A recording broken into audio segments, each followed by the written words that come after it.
Right then, welcome to Premier League predictions for Game Week 9, and what an interesting game week it is. We've not got many Saturday games, but Sunday is carrying that, to be fair.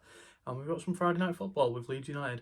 Now, as this video comes out, that game is currently underway. I did make a post about my predictions, and my camera's just moved. I did make a post about my predictions, so you know I'm not lying when I say that there's no prior knowledge. It is actually currently 3 minutes to 7, so the lineups have just been announced. Daniel Farke's cooked, and we're going to talk about it now. So Leeds and West Ham, I predicted this yesterday, so before the lineup came out, by the way. I've said Leeds 2, West Ham 0, home win, keep Daniel Farke's job in a secure position, big win against a team that's struggling. Now, I did say Stack and DCL for goals, but Stack has been benched, so maybe not Stack, but I think that there'll still be 2 goals there. So we're going to 2-0 there. I'm going to move on quickly because I could ramble about Leeds all day, and I've got prior knowledge according to the time this video comes out, even though I don't. So I'm just going to move on quickly so it looks like I'm not making it up. Well, I'm not, but you know what I mean. Chelsea and Sunderland start us off on Saturday at 3 o'clock. No 12:30 kickoff for the Premier League, and only 2 3 o'clocks. What a strange time.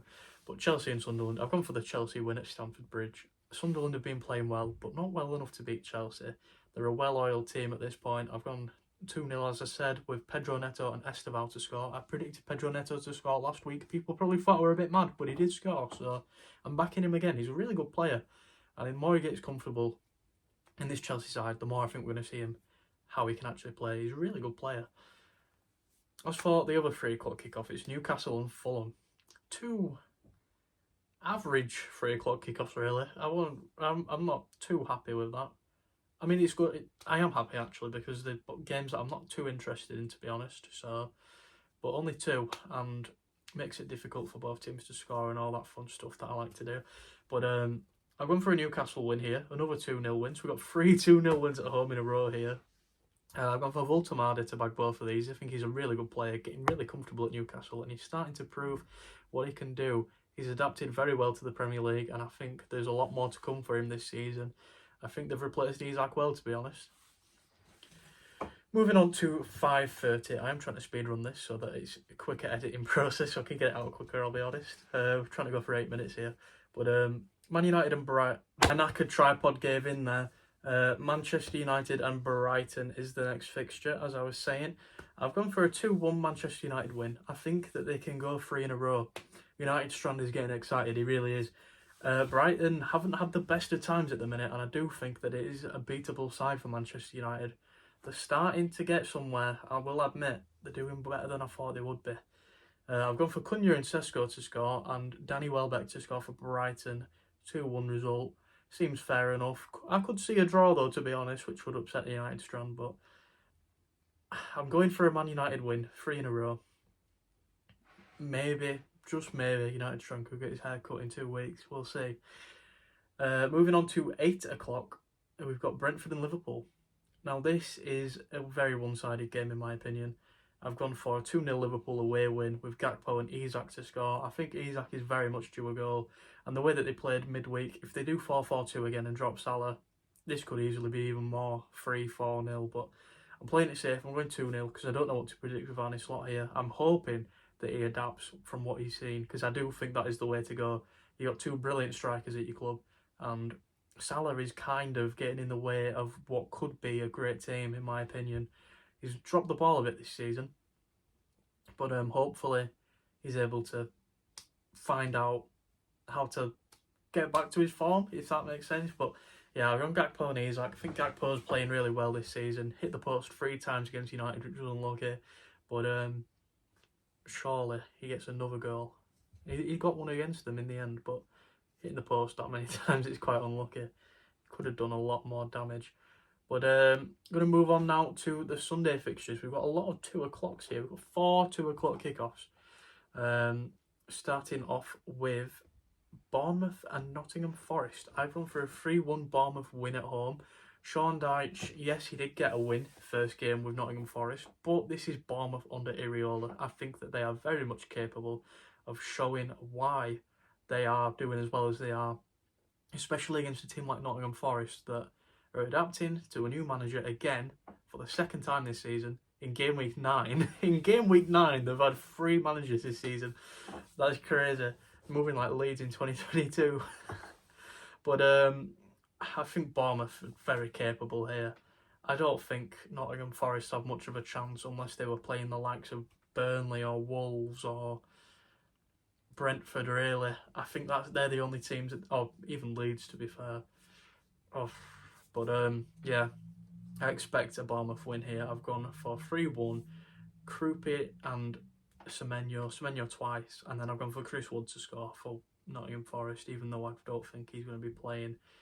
I can't lie, I just looked at the team and wrote a random name. Oh, stop.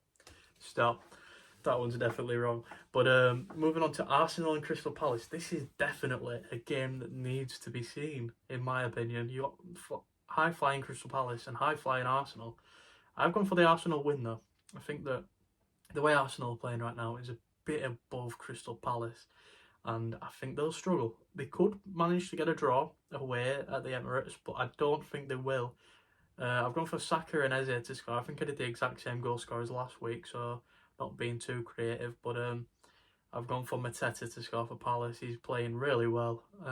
Could potentially get 2 or another hat-trick. You never know. You never know.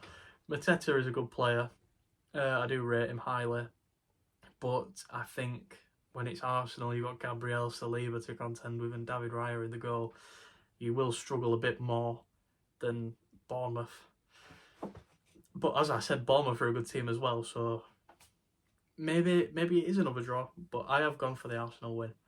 Aston Villa and Manchester City are the second to last for 2 o'clock kickoff. There we go, and nearly got it completely wrong there. City away, Haaland in the form that he's in, has to be a City win.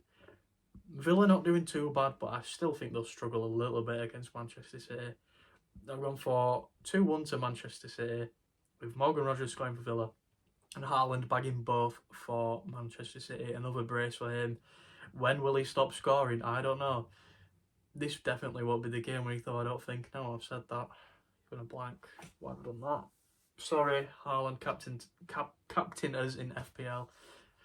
Sorry about that. The last 2 o'clock kickoff before the final game is Wolves and Burnley. Yes, Burnley. I wanted to say Brentford, then it's Burnley. I've gone for a 2-0 Burnley away win with Anthony and I don't know how to say his name properly. Ogo Chokwu.